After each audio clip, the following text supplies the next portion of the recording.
Bapak sekalian, menurut Allah Subhanahu wa taala, kita lanjutkan kajian hari ini, yaitu kitab Al-Adab Al-Mufrad. Dan hari ini kita menginjak ke hadis nomor 564. 561-nya kita lewat.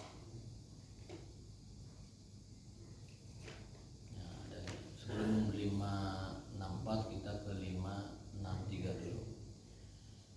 Ini adalah anjuran Rasulullah SAW untuk kita menabung dalam arti menyiapkan logistik minimal 1 tahun ke depan. Nabi Muhammad SAW dalam hadisnya beliau bersabda, ini hadis dari Abu Asim dari Yazid bin Abi Ubaid dari Salamah bin Aqwa. Beliau bercerita bahwasanya Rasulullah SAW bersabda. Yang intinya kita langsung ke teks terakhir karena yang kita akan tuju adalah pembahasan itu. Falamma kana al-'aam al-muqbil qalu ya Rasulullah naf'alu kama fa'alna al-'am al-madi. Ya Rasulullah, apakah kita harus melakukan dalam manajemen keuangan kita atau manajemen ekonomi kita seperti tahun lalu? Qala, kata Rasulullah, kulu waddakhiru, makanlah apa yang kamu punya, waddakhiru, dan simpanlah, tabunglah. Fa inna dzalikal am kanu fi jahdin faratu an tu'inu. Karena kenapa aku suruh kalian menabung logistik 1 tahun ke depan? Untuk 2 tujuan. Yang pertama adalah untuk kepentingan kamu sendiri, yang kedua agar kamu bisa bantu orang lain saat orang lain tidak punya. Jadi Rasulullah menghimbau kita menabung semata-mata bukan untuk kepentingan keperluan kita saja, tetapi agar kita nanti dapat menolong orang lain. Di dalam sebuah riwayat, kalau tidak salah riwayat Abu Hatim, pernah kita pelajari dalam tafsir Juz Amma di surat, waktu kita membahas surat, kalau tidak salah surat Al-Duha atau sebelumnya, Rasulullah SAW bersabda, disebutkan dalam hadis tersebut bahwa beliau pernah menjual sebuah kebun yang luas, kemudian menyimpan uangnya untuk persiapan logistik keluarganya 1 tahun ke depan.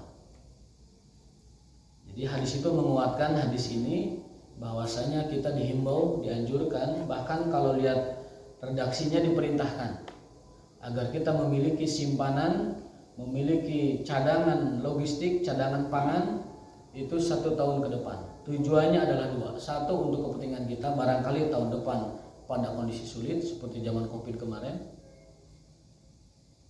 Dan tujuan kedua adalah agar kita nanti dapat menolong orang lain manakala orang lain tidak memiliki kecukupan mereka.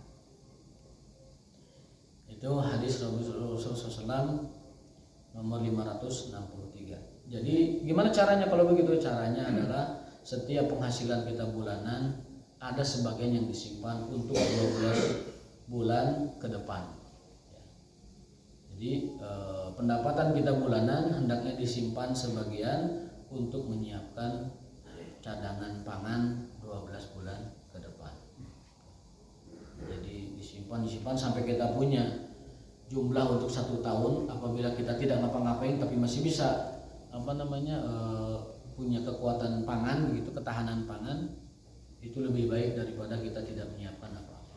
Lantas apa hubungannya dengan hadis yang lain bahwa seseorang yang diberi kesehatan tiap hari, kemudian dia bisa makan kecukupan, kemudian dia bisa beribadah kepada Allah, maka dia telah memiliki dunia seluruhnya. Ya. Barang siapa yang mu'afan fi jasadihi, yang sehat badannya, kemudian punya kecukupan untuk makan dan minumnya, kemudian bisa melakukan ibadah yang dasar, maka kata Rasulullah, dia telah mendapatkan dunia dan seluruhnya. Ya. Apa hubungannya dengan hadis yang tadi? Kita dihimbau, disuruh untuk menyiapkan makanan atau pangan 1 tahun ke depan. Itu sama sekali tidak kontradiktif. Karena yang namanya menyimpan, menabung itu adalah mempersiapkan masa depan. Bukan bagian dari panjang angan-angan, bukan bagian dari mencintai dunia, tetapi itu adalah sebuah strategi agar kita setahun ke depan punya ketenangan, punya cadangan logistik apabila kita dalam keadaan yang tidak menentu. Maka Rasulullah dalam hadis ini memerintahkan kita untuk makanlah dari apa yang kamu miliki dan simpanlah, tabungkanlah, karena sesungguhnya itu dapat membantu kalian dan juga aku berharap kalian dapat membantu orang lain. Dikuatkan oleh hadis tadi yang lain bahwasanya Nabi SAW pernah menjual kebun, uangnya disimpan untuk 1 tahun demi kemaslahatan keluarganya. Dan kita tahu keluarga Rasul itu ada 10 keluarga. Sepeninggal Khadijah, Rasulullah memiliki 10 keluarga, dan itu kekhususan beliau, tidak boleh diikuti. Zaujatuhu 11, istri-istri beliau seluruhnya 11 orang. 1 wafat, Khadijah, sisa 10. Nah 10 ini beliau siapkan, beliau cadangkan makanan 1 tahun ke depan. Dengan sengaja menjual kebun, uangnya disimpan untuk 1 tahun ke depan. Itu sama sekali tidak bertentangan dengan hadis Nabi yang lain, bahwa seorang muslim yang diberi kesehatan setiap hari, lalu diberi kecukupan makan setiap hari, dan bisa ibadah yang dasar setiap hari, maka dia telah mendapatkan dunia dan seluruhnya. Itu tidak betul. Ini konteksnya adalah bersyukur, ini konteksnya adalah menyiapkan wal tanzur nafsu ma qaddamat lighad. Perhatikanlah apa yang akan terjadi di kemudian hari. Orang beriman disuruh bertakwa kepada Allah dan menyiapkan apa yang akan dia hadapi di masa depannya, baik persiapan berupa amal maupun persiapan berupa materi. Itu berdasarkan anjuran Rasulullah SAW. Jadi tidak bertentangan. Karena ada yang bertanya, kok kita disuruh nabung padahal kan Rasulullah mengatakan cukuplah rezeki itu harian, yang penting bisa sholat dan badan sehat. Itu salah memahami atau mensinkronkan 2 hadis yang sepertinya bertolak belakang, tetapi pada hakikatnya tidak. Ini konteksnya adalah qanaah dan syukur. Ini konteksnya adalah mempersiapkan apa yang menjadi maslahat kita di masa depan. Jadi tidak bertentangan. Tidak bertentangan. Karena secara umum kita diperintahkan wal tanzur nafsum ma qaddamat lighad. Perhatikan apa yang kau siapkan untuk masa depan. Itu bisa jadi masa depan di dunia, juga terutama masa depan di akhirat. Jadi tidak bertentangan kedua hadis tersebut. Ya. Apalagi ayatnya menyatakan secara umum, bertakwalah kepada Allah dan siapkan masa depan, baik masa depan akhirat yang sudah pasti dan masa depan dunia sebagaimana dianjurkan oleh Rasulullah SAW. Kulu waddakhiru fa inna dzalikal 'am kanu fi jahdin fa aradtu an tu'inu. Makanlah dari yang kalian punya, lalu simpanlah sebagiannya, dan sesungguhnya itu adalah aku berharap kalian dapat membantu orang lain. Jadi bukan untuk hawa nafsu sendiri gitu. Saya nyimpan persiapan 1 tahun, tapi untuk keserakahan dan hawa nafsu sendiri bukan. Ini semata-mata satu untuk kemaslahatan dia menjaga keutuhan pangannya. Yang kedua adalah untuk membantu orang lain. Antu'inu. Berikutnya adalah hadis nomor 564. Ini dari Hisham bin Urwah, berarti ini jatuhnya asar ya. Kuntu jalisan inda Muawiyah fa haddasa nafsahu summa tabaha fa qala la hilma illa tajribah yu'iduha salasan. Yang namanya adab, yang namanya kesantunan, yang namanya akhlak itu tajribah. Apa tajribah? Tempaan. Didikan.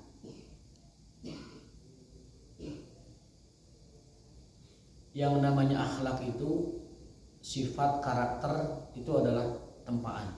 Selain dia adalah hidayah dari Allah, tetapi tempaan juga itu adalah proses yang dikehendaki oleh Allah Subhanahu wa taala. Kita pernah membahas tentang ayat ihdinas siratal mustaqim. Ya Allah, tunjukkan kami jalan yang lurus, hidayah yang lurus. Kata para ulama, hidayah itu ada 2. Yang pertama adalah hidayatul irsyad, pelajaran, pengajaran, tausiah, nasihat, bimbingan, arahan, itu hidayatul irsyad. Usaha manusiawi untuk memperbaiki, yang tidak baik. Yang kedua adalah hidayatul taufik. Itu adalah prerogatif Allah Ta'ala, di mana Allah berkehendak sesuai dengan kehendaknya, memberikan hidayah taufik kepada siapapun yang dikehendakinya. Abu Thalib hidayatul irsyadnya sudah maksimal, sudah habis-habisan Rasulullah mengajaknya. Bahkan ketika sakratul maut, Rasulullah datang menjenguk beliau dan mengatakan, "Ya ammi, kul, wahai pamanku, katakanlah satu kalimat, dengan itu aku jaminkan surga untukmu."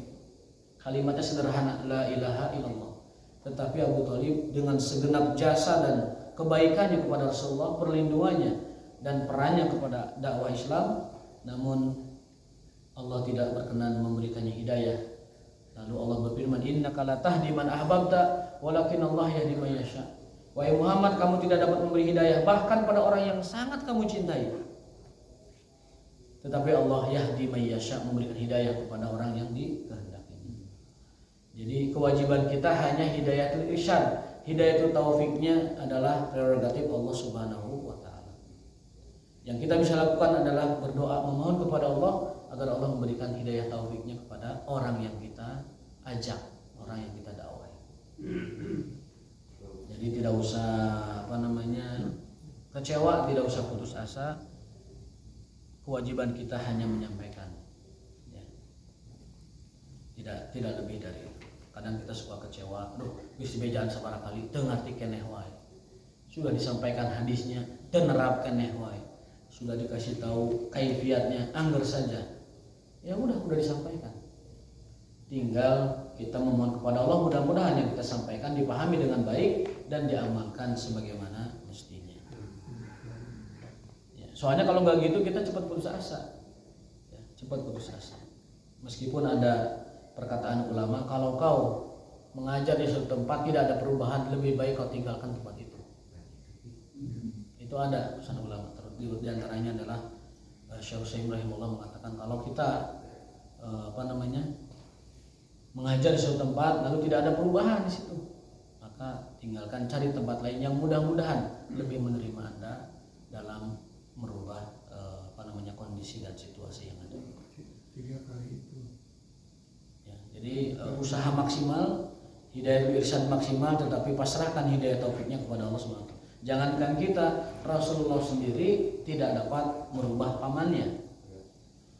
Bahkan paman terdekatnya seperti Abu Lahab, ya, dalam sebuah keterangan disebutkan orang yang paling dekat nasabnya kepada Rasulullah itu Abu Lahab dibanding paman-paman yang lain. Tetapi Abu Lahab adalah orang yang paling durhaka dan menentang beliau.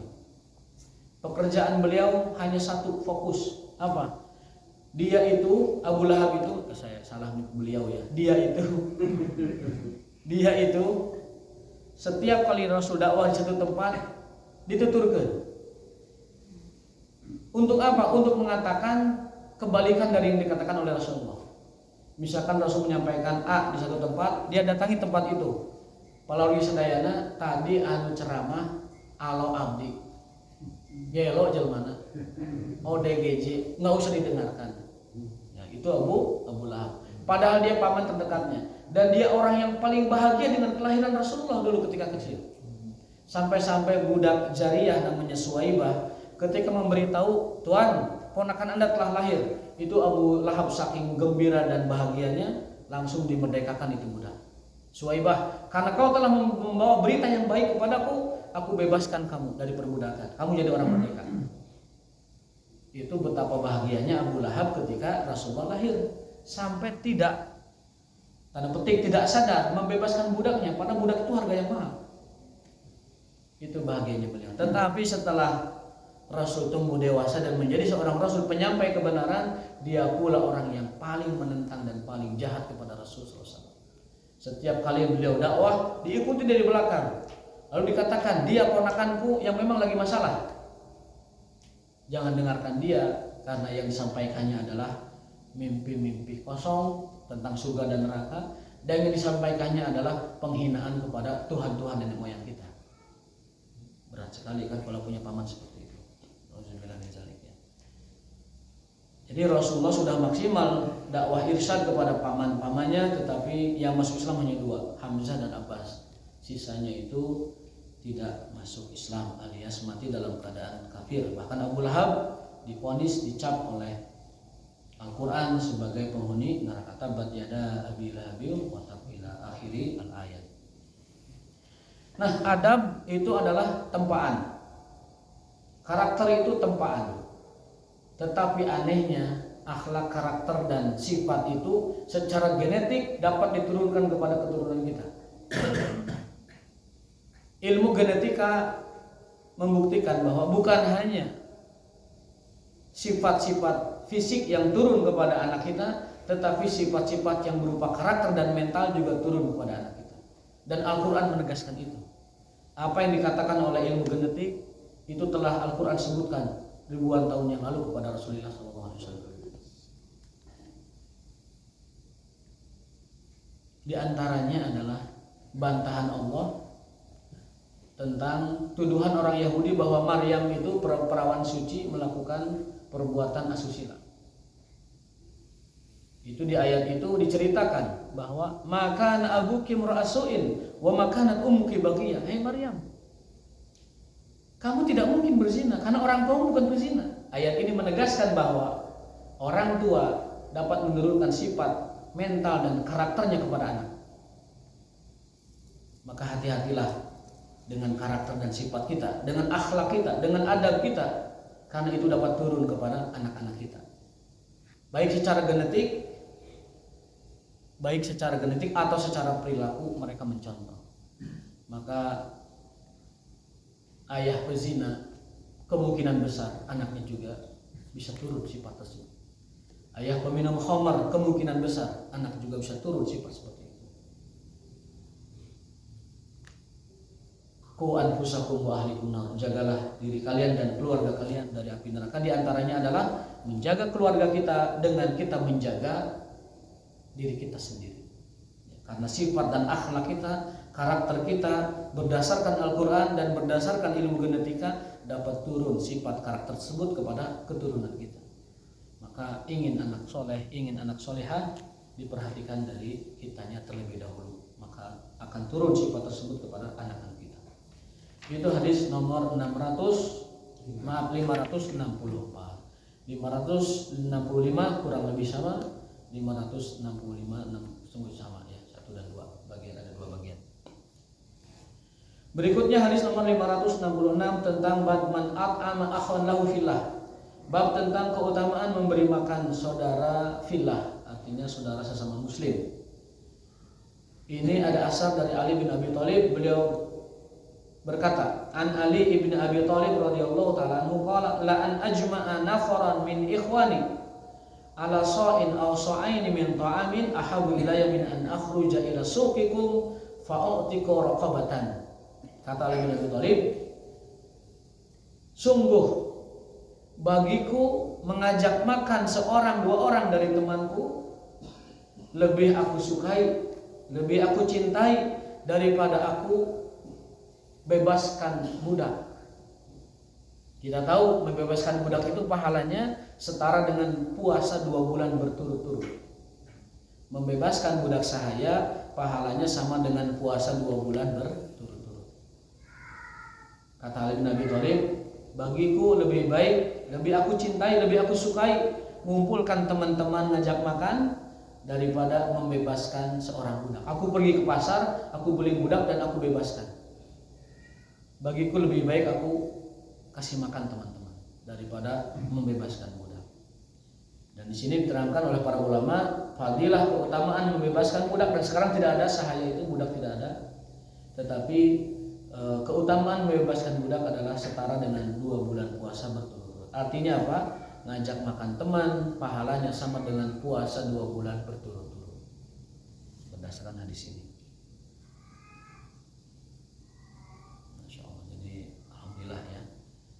Kita tambah lagi motivasi, semangat ya, supaya ternyata ibadah sosial itu pahalanya lebih besar daripada ibadah-ibadah infiradi. Amal-amal jama'i ternyata lebih besar keutamaan dan pahalanya daripada amal-amal infiradi, amal-amal fardiyah. Karena apa? Karena ada kaidah dalam usul fikih, setiap amal perbuatan yang dampaknya lebih luas, dia memiliki afdaliyah dan juga fadilah lebih besar dari yang dampaknya sedikit. Semakin banyak dampaknya, semakin besar keutamaan dan juga pahalanya. Baik, itu nomor 550. Berikutnya nomor 567. Ini babnya tidak terlalu berurutan, tetapi disampaikannya secara terpisah-pisah, namun tidak berurutan secara terpisah. Alhamdulillah kita istifadah dari kitab ini. Karena orang-orang dulu, memang kalau kita lihat tulisan orang zaman dulu, tartib itu tidak terlalu diperhatikan, karena mereka fokusnya kepada konten. Kalau zaman sekarang memang tulisan itu selalu kaidahnya sistematis dan apa satunya lagi itu, tulisan itu harus sistematis dan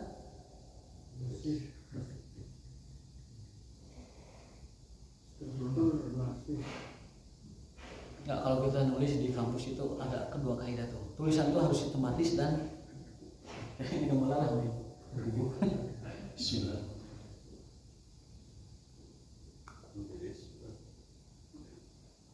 Allah Ustaz sallallahu alaihi Muhammad. Saya lupa ya.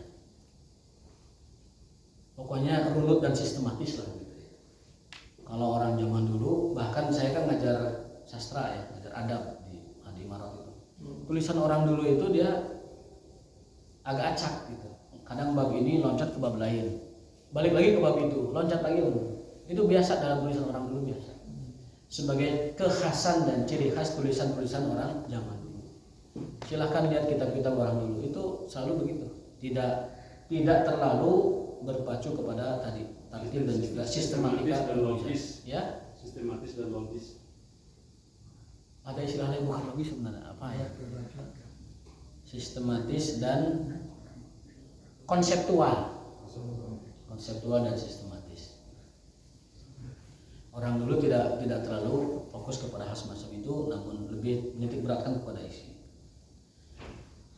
Bab berikutnya adalah hilful jahiliyah. Maknanya kurang lebih begini: apa-apa yang baik pada masa jahiliyah, Islam datang menguatkannya.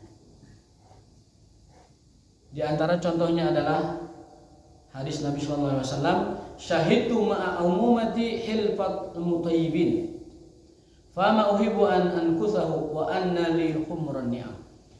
Kata Rasulullah SAW, aku menyaksikan dan mengikuti bersama paman-pamanku perjanjian orang-orang mulia. Yang dimaksud di sini adalah hilful fudul.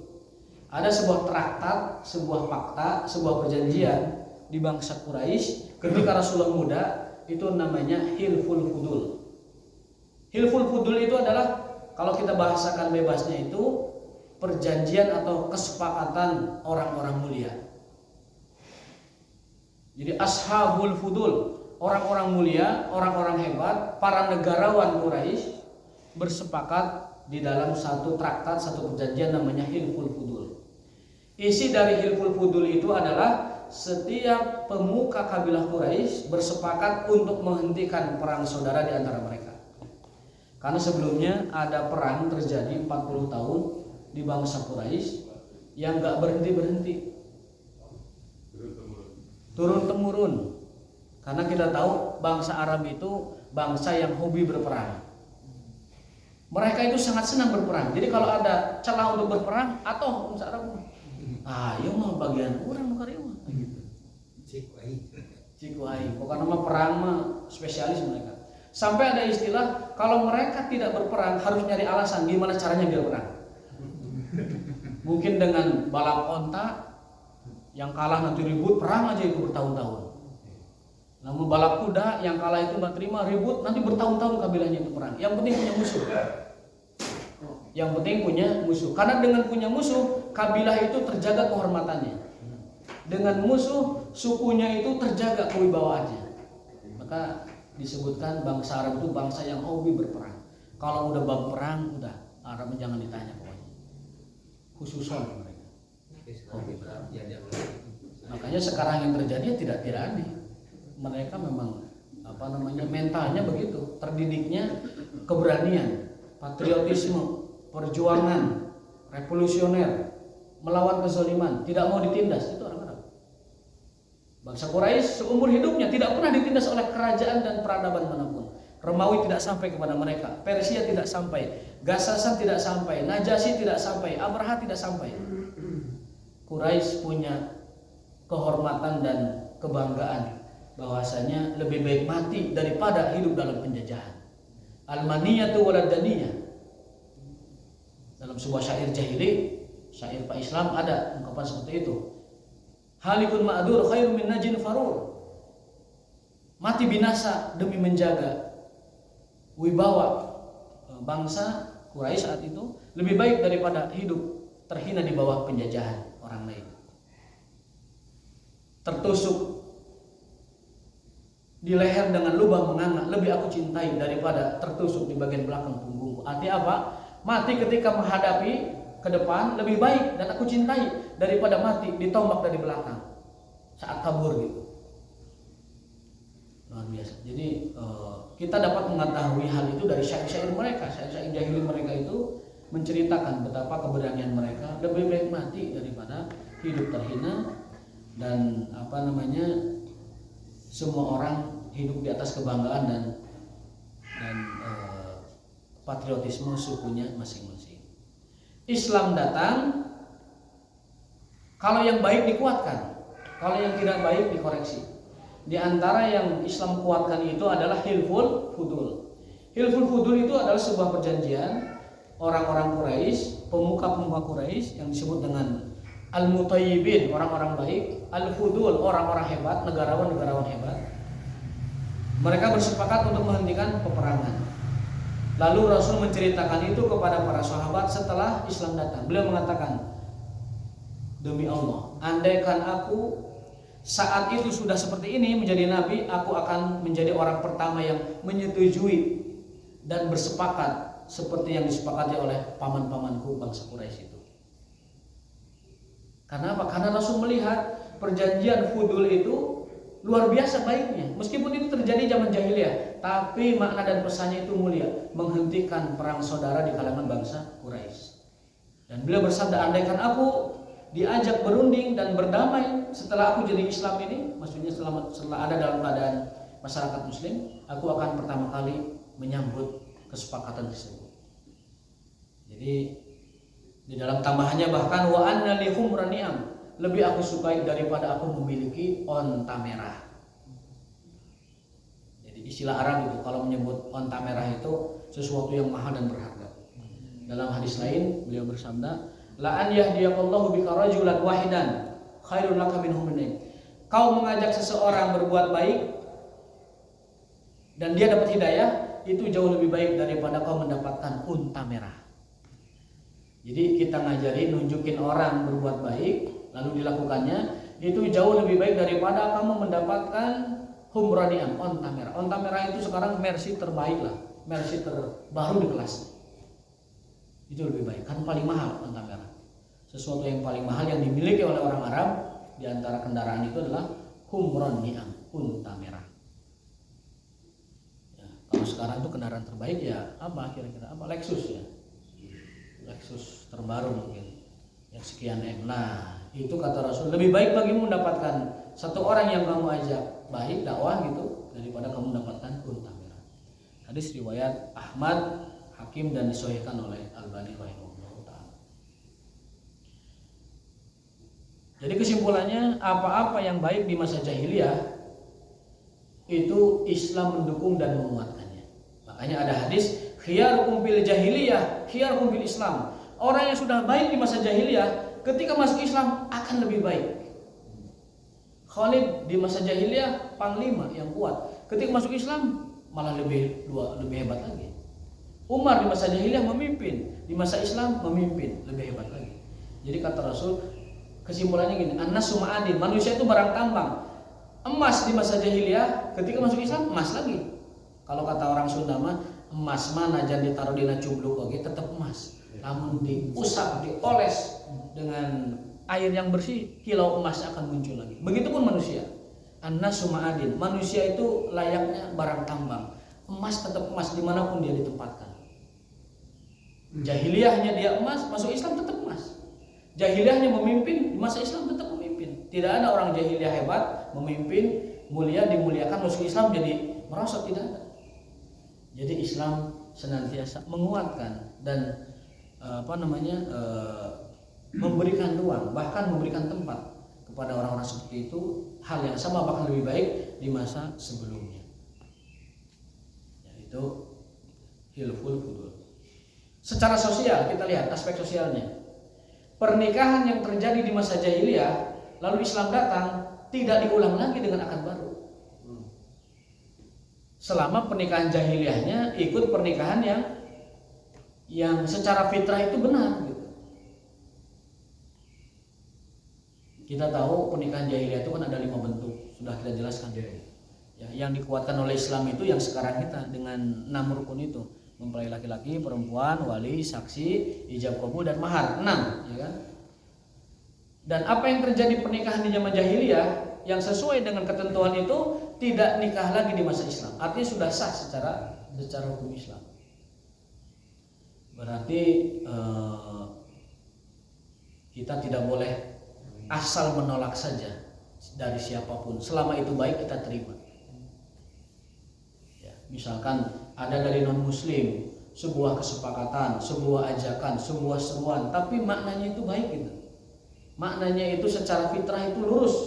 Secara logika itu masuk akal, secara maslahat ada maslahatnya. Meskipun itu digagas oleh orang kafir sekalipun, bahkan jahiliyah musyrik sekalipun, dukung.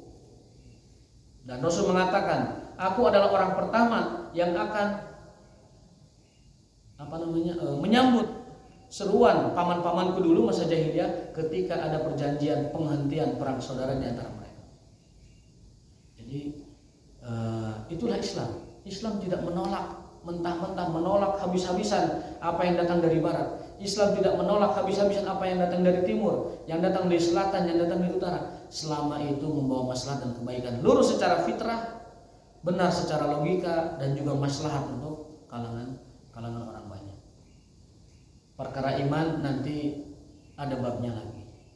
Setelah mereka dekat dengan kita dakwahi, kita ajak dia. Mudah-mudahan Allah berkenan menerima hidayah kepada orang tersebut. Tetapi dalam konteks keduniaan, dalam konteks muamalah, dalam konteks interaksi sosial, maka yang baik apapun dari manapun sumbernya mesti didukung, baik secara apa tadi? Secara fitrah, secara akal, dan secara maslahat. Apalagi kalau kebaikan itu datang dari pemerintah. Selama itu baik, itu positif, apapun, siapapun yang bikin program, dukung. Karena Rasul mengatakan begitu. Lebih baik aku mendukung kebenaran, kebaikan meskipun datang dari orang jahiliyah, itu lebih aku sukai bahkan dari mendapatkan onta merah sekalipun. Berikutnya adalah la hilfa fil Islam. Kalau kata orang hukum, ini namanya fakta sun serpanda, bahwa sebuah perjanjian itu wajib dipenuhi. Ya. Sebuah perjanjian, sebuah fakta wajib dilaksanakan, wajib dipenuhi. Fakta sun serpanda. Berdasarkan ayat Al-Quran, wa aufu bil uqud. Kata Allah Ta'ala, wahai orang-orang yang beriman, penuhilah al-uqud, perjanjian-perjanjian kalian. Wal mu'minuna ala syurutihim, kata Rasulullah. Orang beriman itu terikat dengan kesepakatan mereka, dengan syarat-syarat mereka, dengan perjanjian-perjanjian mereka, dengan transaksi-transaksi mereka, dengan akad-akad mereka. Orang beriman terikat dengan perjanjiannya, orang beriman terikat dengan kesepakatannya, orang beriman terikat dengan syarat-syaratnya. Artinya apa? Melaksanakan kesepakatan, melaksanakan perjanjian, melaksanakan transaksi atau akad hukumnya wajib berdasarkan perintah Al-Quran. Aufu bil uqud, Al-Maidah ayat 2. Wahai orang yang beriman, penuhilah akad-akad kalian, tepatilah perjanjian-perjanjian kalian, dan sebagainya. Jadi Islam sama sekali tidak mentolerir kalau ada orang menyalahi kesepakatan dan perjanjian, bahkan dengan orang kafir sekalipun. Dulu ketika di Hudaybiyah ada perjanjian bahwa orang Mekah yang kafir masuk ke Madinah wajib dikembalikan. Sebaliknya, orang Mekah yang kafir masuk ke Madinah itu wajib dikembalikan. Sebaliknya, orang Madinah yang Islam masuk ke Mekah yang kafir tidak boleh dikembalikan. Itu kan perjanjian yang sebenarnya itu merugikan Rasulullah. Mana mungkin orang Islam yang masuk ke Mekah tidak boleh dikembalikan, tapi orang Mekah yang masuk Madinah harus dikembalikan. Itu kan perjanjian yang sama, benar-benar sangat menzalimi sebenarnya, merugikan. Tapi karena sudah disepakati, Rasulullah tepati itu dengan baik. Apa ceritanya? Ceritanya ketika itu diteken tanda tangan, ada seorang sahabat namanya Abdullah bin Suhail, punya adik namanya Abu Jandal. Bukan Abu Janda, tapi Abu Jandal, Kelam. Setelah perjanjian itu diteken, Abu Jandal datang, lalu masuk ke barisan Rasulullah ketika perjanjian dibuat itu. Udah ditandatangani. Kata Rasulullah, wahai Abu Jandal, ke sana. Balik lagi.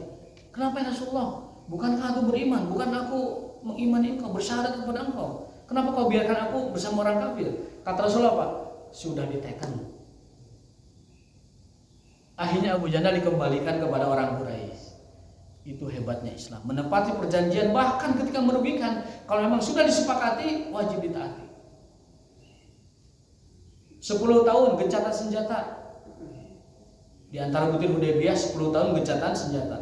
Rasulullah selama setahun fokus ngirim surat ke raja-raja untuk berdakwah. Raja Romawi, Raja Persia, Raja Basrah, Raja Kufah, Raja Irak, dikirim semua, suruh masuk Islam. Dan tidak mengusik Quraisy sedikit pun. Tetapi yang membatalkan perjanjian justru orang Quraisy sendiri. Dengan apa? Dengan menyerang kabilah yang di bawah perlindungan dan sekutu Rasulullah SAW. Karena ada perjanjian, kabilah yang ikut kepada sekutu Rasulullah adalah jaminan Rasulullah, dan kabilah yang ikut sekutu Quraisy dalam jaminan Quraisy. Tidak boleh saling menyerang. Ternyata Quraisy dipimpin oleh Ikrimah bin Abu Jahal sebelum masuk Islam menyerang kabilah yang berada di bawah perlindungan Rasul, ya Bani Bakar. Sehingga Rasul punya alasan, saatnya kita taklukkan Mekah. Jadi Rasul menaklukkan Mekah, membuka kota Mekah bukan karena tidak ada sebab, bukan karena Rasul ingin orang Mekah itu masuk Islam secara dipaksa, enggak. Rasul menaklukkan kota Mekah karena ada alasan historisnya, yaitu karena bangsa Quraisy yang tinggal di Mekah malah menyerang dan membunuh orang-orang kabilah yang ada di bawah perlindungan Rasulullah. Jadi Rasul punya alasan logis, alasan yang secara hukum dibenarkan, dan alasan yang secara masyarakat dihormati. Apa itu? Menghukum orang yang menyelisih perjanjian. Maka Rasul berangkat dengan 10.000 pasukan, dalam riwayat lain 12.000 pasukan, menaklukkan kota Mekah dan menjadikannya kota Mekah dari kota kemusyrikan menjadi kota Islam sampai hari kiamat. Kota tauhid sampai hari kiamat. Jadi tidak terjadi perang. Tidak terjadi perang, tidak terjadi perang. Hanya ada satu sayap kiri dipimpin oleh Khalid, itu sempat bentrok ya dengan pasukan Ikrimah yang tadi yang saya ceritakan tadi. Bentrok sedikit tapi Ikrimahnya kabur. Setelah kabur Rasul umumkan seluruh orang Mekah bebas, merdeka. Izhabu fa antum tulaqo. Semuanya bebas, semuanya tidak ada penuntutan. Siapapun yang dulu melukai, menyakiti, menzalimi tidak ada penuntutan, bebas semua. Kecuali 10 orang. Sofwan bin Umayyah, Ikrimah bin Abu Jahal, disebutkan itu nama-namanya. Tetapi pada akhirnya mereka mendapat suaka dari sahabat-sahabat mereka. Seperti misalkan Sofwan bin Umayyah itu mendapat jaminan dari Umair bin Wahab. Ya Rasulullah, Sofwan dalam jaminanku. Rasul menghormati orang yang memberi jaminannya. Ya Rasulullah, Ikrimah dalam jaminanku. Rasul menghormati orang yang memberi jaminannya. Sampai akhirnya mereka sadar dan masuk Islam. Lalu Rasul ampuni mereka semuanya. Bapak sekalian, ini memang sedikit menyentuh kajian sejarah. Dan pada intinya adalah seluruh fakta, perjanjian, traktat, kesepakatan, baik masa jahiliyah ataupun yang lainnya, selama itu adalah kesepakatan yang tidak bertentangan dengan syarat-syarat Allah Ta'ala, wajib ditunaikan. Orang hukum menyebutnya fakta sumcer panda. Setiap kesepakatan wajib dipenuhi, wajib dilakukan. Dalam bahasa Islamnya tadi, aufu bil uqud, penuhi janji dan perjanjian, kesepakatan kalian. Orang-orang beriman terikat dengan syarat-syarat mereka dengan yang lain. Malam yakun yuharimul halal au yuhilul haram. Selama kesepakatan itu tidak mengharamkan yang halal dan tidak mengharamkan yang halal, tidak menghalalkan yang haram. Jadi dalam Islam kesepakatan, perjanjian, akad, transaksi, komitmen atau apapun namanya, itu hukumnya wajib ditunaikan dengan syarat lam yuharim halalan wa lam yuhalil haraman, tidak mengharamkan yang halal dan tidak menghalalkan yang haram. Tidak melanggar syariat. Kalau melanggar syariat, batalkan kesepakatan. Ajak orang yang bersepakat dengan kita, maaf Pak, ini secara syariat saya bertentangan dengan syarat Allah, batalkan. Batalkan. Jadi melepas dari perjanjiannya pun dengan kesepakatan. Tidak main leo saja. Misalkan mohon maaf, ada orang sudah kadung dia menggunakan pembiayaan non syariah untuk beli sesuatu. Tiba-tiba di tengah jalan dia ngaji seperti ini, datang ke pembiayaannya, "Hei, wahai kalian telah melakukan aktivitas ribawi, saya tidak akan bayar." Nggak boleh. Kan dia sudah terikat, sudah ada perjanjian, harus bayar. Kalau mau batalkan dulu. Maaf Pak, ini karena ini melanggar syariat saya akan lunasi. Nah gitu baru. Beresin. Selesai urusan. Jadi tidak boleh ada kesepakatan yang dilanggar, ada transaksi yang dicederai gara-gara kita salah menerapkan konsep syariah pada hal tersebut. Karena kita bersepakat, maka pembatalannya pun harus dengan kesepakatan. Sekali lagi, kesepakatan perjanjian hanya boleh dilakukan selama itu sesuai dengan kehalalan Allah dan sesuai dengan keharaman Allah Subhanahu wa taala. Yang haram tidak boleh dihalalkan, yang halal tidak boleh diharamkan. Yang terakhir belum bel-bel ya. Bentar lagi, berapa menit lagi? 4 menit lagi. Satu lagi lah terakhir. Innal ghanama barakah. Sesungguhnya kambing itu penuh berkah. Nah, ini judulnya kan berbeda sekali. Dari tadi perjanjian jahiliyah yang harus ditepati selama tidak melanggar. Yang ini di dalam kambing ada keberkahan. ya, saya katakan tadi ciri khas tulisan zaman dulu begitu. Tidak sistematis. Tetapi itu kekhasan justru. Anna Nabiya sallallahu alaihi wasallam, ini hadis riwayat Ali. An Ali bin Abi Thalib radhiyallahu taala anhu anna Nabiya sallallahu alaihi wasallam qala asyatu fil baiti barakah. Kambing yang ada di rumah kita adalah barakah. Wasyatani barakatani, 2 kambing 2 berkah. Wassalasu barakat, 3 kambing banyak berkahnya. Nah, patos ieu we ka bumi nyandak atos meser domba. Hirup atau domba hirup. Ayo domba asak mah di Taman Popo ge aya. 250.000 kepala domba itu. Asyatu fil bait barakah. Adanya kambing di rumah kita itu membawa keberkahan.